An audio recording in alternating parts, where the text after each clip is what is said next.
옛날 옛적 부흥의 해안가 마을에는 바다와 밀접한 삶을 살아가는 사람들이 살고 있었습니다. 그들은 어업을 주요 생계 수단으로 삼아 매일 거친 바다에 나가 물고기를 잡아 가족을 부양했습니다. 하지만 바다는 언제나 안전한 장소가 아니었습니다.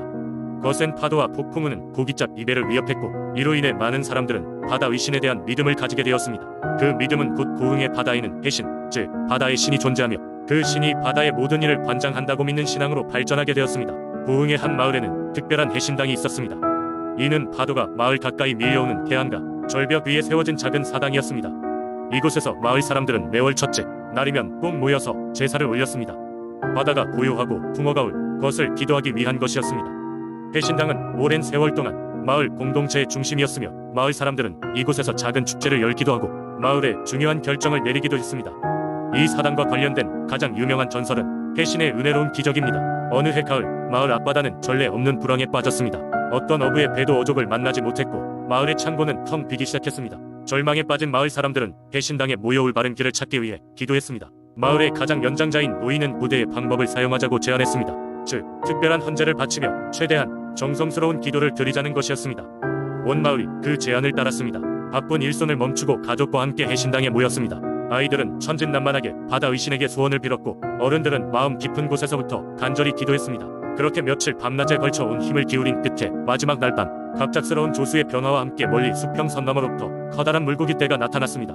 바다는 그 어느 때보다 정말 많은 물고기로 가득 찼고, 마침내 회색빛 슬픔에 빠져있던 마을 은축제의 열기로 뜨겁게 달아올랐습니다. 이 기적 이후 해신당은 마을을 지켜주는 수호신으로서 입지를 확고히 했습니다. 마을 사람들은 해마다 봄과 가을 두 번 더 큰 제사를 지내며 바다 의신에게 감사의 뜻을 전했습니다. 그들은 해신이 언제나 그들과 함께하며 위기에 처할 때마다 그들을 보호해줄 것이라 믿었습니다. 이처럼 부흥의 민속신앙 속에서 바다의 신을 향한 마을 사람들의 믿음은 그들에게 무한한 용기와 희망을 주었으며, 이는 오랜 세월 동안 계속 전해져 내려왔습니다. 오늘날에도 해신당은 부흥의 해안가에 자리 잡고 있으며, 마을 사람들과 방문객들 모두에게 그 신비로운 전설과 함께 그 신앙을 이어가고 있습니다. 두 번째 이야기, 옛날 옛적 서울의 한적한 마을에서는 매주 장날이 되면 다양한 사람들이 모여 북적이는 시장이 열리곤 했습니다. 오늘 얘기할 이야기는 바로 이 장터와 관계 깊은 산신령에 관한 것입니다. 이곳에는 오랜 세월 동안 전해 내려오는 전설이 하나 있는데, 마을을 둘러싼 산에 산신령이 살고 있다는 것입니다. 그 산신령은 마을 사람들을 지켜주고 장날이 다가오면 사람들에게서 거쳐오는 정성어린 음식들을 홀로 맛본다는 것이었죠. 어느 날 이 마을에 한 나그네가 도착했습니다. 그는 탐험을 좋아하는 젊은 청년이었고 마을의 전설을 듣고 흥미로워했습니다. 그 청년은 산신령을 만나보고 싶다는 열망에 불타오르기 시작했습니다. 마을 사람들은 그에게 산신령을 만나러 가는 것은 위험하다고 했지만 청년은 그 말을 듣지 않았습니다. 청년은 준비한 물건들을 챙기고 산을 오르기 시작했습니다. 산길은 가파르고 험난했지만 청년은 결코 포기하지 않았습니다. 어느덧 해가 저물 때쯤 청년은 산 정상에 도착했습니다. 그곳에서 그는 놀라운 광경을 보게 되었습니다. 작은 호랑이 한 마리가 성스러운 우방에 둘러싸여 있었던 것입니다. 호랑이는 영험한 기운을 뿜어내고 있었고 청년은 잠시 얼어붙었습니다. 하지만 곧 호랑이는 청년에게 다가와 천천히 소리내어 말을 건넸습니다. 안녕, 인간이여. 나는 이 산을 지키는 산신령의 메신저 아기 호랑이란다. 청년은 깜짝 놀랐지만 호랑이를 향해 예의를 갖추었습니다. 호랑이는 청년에게 자신들의 존재를 전달해준 마을 사람들을 향한 감사의 마음을 전했습니다. 그리고 장터에서 받는 음식을 통해 마을의 행복과 번영을 빌어준다고도 말했습니다. 청년은 산신령과 아기 호랑이의 존재에 열렬한 감사함을 느꼈으며 이 경험을 마을에 돌아가 전할 수 있어 기쁘다고 대답했습니다. 청년은 마을로 돌아오자마자 다른 사람들에게 산신령의 메신저인 호랑이와 나눈 대화를 전했습니다. 그 후로 마을 사람들은 더욱 신성하게 장날을 준비하고 산신령에게 감사의 마음을 전하였습니다. 각 마을 사람들은 매번의 장날에 특별한 음식과 선물을 준비했고 그들의 정성은 마을의 번영과 행복으로 돌아왔습니다. 산신령의 보호 아래 그 마을은 서울에서 가장 평화롭고 활기찬 곳으로 거듭나게 되었답니다.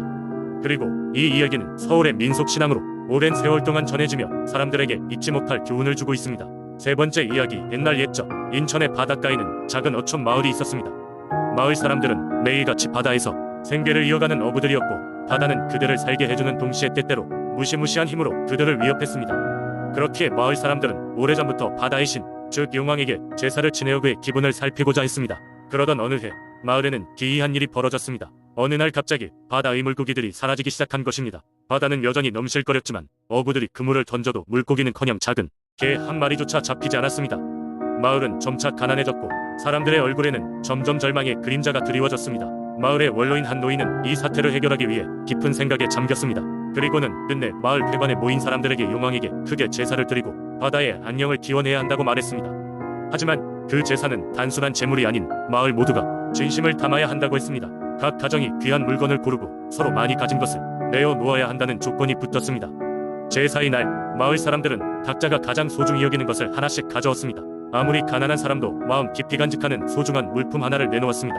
반지, 장신구, 목가지와 심지어는 오래전부터 대대로 전하던 오래된 갑옷까지도 그 제사에 곡물로 올려졌습니다.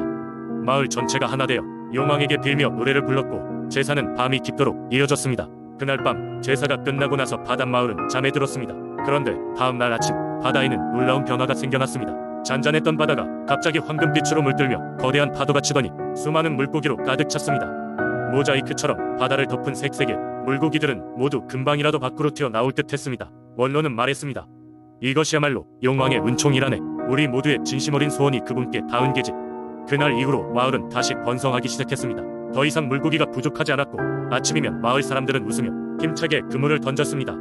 마을에는 늘 넘치는 활기가 돌았고 사람들은 서로 도움을 주고받으며 예전보다 더 나은 삶을 이뤄갔습니다.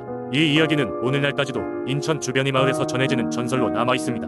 사람들은 가끔씩 바다를 향해 머리를 숙이며 용왕이 다시 돌아오기를 바라고 그들이 경험한 풍요와 행복을 되새기며 감사의 기도를 올립니다. 진정한 마음은 그 어떤 힘보다 더 강하다는 것을 가르쳐주는 이 이야기는 용왕과 함께 마을을 풍족하게 했던 믿음과 단합의 중요성을 일깨워줍니다. 네 번째 이야기. 옛날 양산에는 웅장한 산들이 줄지어 서 있었고 그 산들 중 가장 높은 산 인천곡산에는 전설 속의 산신령이 살고 있었다. 산신령은 이 지역을 수호하는 신으로 사람들이 그 존재를 인정하고 숭배하며 강산의 평화를 지키는 수호자로 여겼다. 이 산신령은 변덕스럽지 않고 자애로우며 산을 지나는 나그네에게 길을 잃지 않도록 도와주곤 했다. 그뿐만 아니라 양산 주민들 사이에는 산신령과 관련된 이야기가 전해 내려오니 사람들은 산신령을 존경하며 산에 오를 때마다 제사를 지내곤 했다. 어느 날 한 젊은 나그네가 양산에 도착하여 천곡산을 오르기로 마음먹었다. 그는 여행 중에 거린들이나 마을 사람들에게 듣기로 이 산의 산신령이 매우 친절하다는 것을 알고 있었기에 큰 기대를 가지고 산을 올랐다.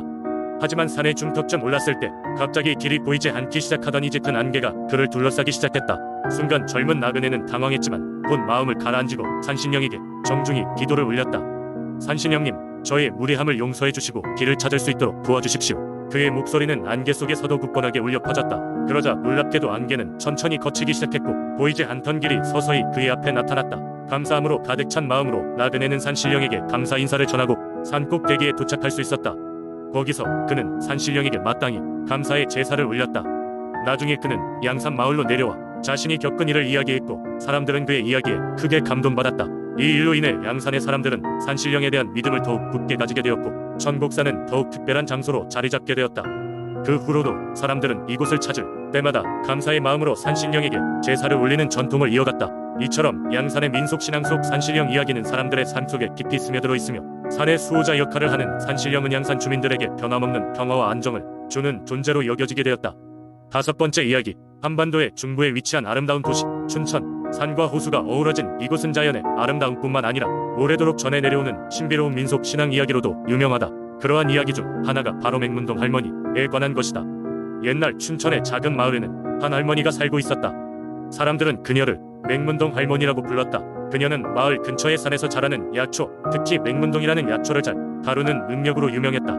맹문동은 가늘고 길쭉한 뿌리를 가진 식물로 한방에서는 폐질환과 기침에 탁월한 효과가 있는 것으로 알려져 있다. 할머니는 이 약초를 사용해 많은 사람들의 병을 고치고 건강을 유지하는 데 큰 도움을 주곤 했다. 그러나 맹문동 할머니의 명성은 단순히 약초에 그친 것이 아니었다. 마을 사람들은 그녀가 맹문동으로 만든 차를 마시면 이상한 꿈을 꾸게 된다고 이야기를 전하곤 했다. 그것은 단순한 꿈이 아니라 미래를 예언해주는 꿈이라고 했다. 이 꿈들은 가끔은 심오하고 때로는 직접적이었으며 꿈에서 본 내용이 현실에서 그대로 이루어지곤 했다고 한다. 예전에 이 마을에 한 젊은 농부가 살고 있었다. 그는 성실했고 가족을 부양하기 위해 부지런히 일했다. 그러나 어느 해에는 예상치 못한 가뭄이 찾아오고 그는 농작물을 모두 잃을 위기에 처했다. 절망에 빠진 그는 맹문동 할머니를 찾아가 도움을 청했다. 할머니는 침착하게 젊은 농부에게 맹문동 차 한 잔을 건넸다. 그날 밤 농부는 기이한 꿈을 꾸었다. 그는 꿈속에서 자신이 어떤 낯선 숲을 걷고 있었다. 그곳에서 그는 금빛으로 빛나는 연못을 발견했고 연못 주변에는 무수한 물고기들이 헤엄치고 있었다.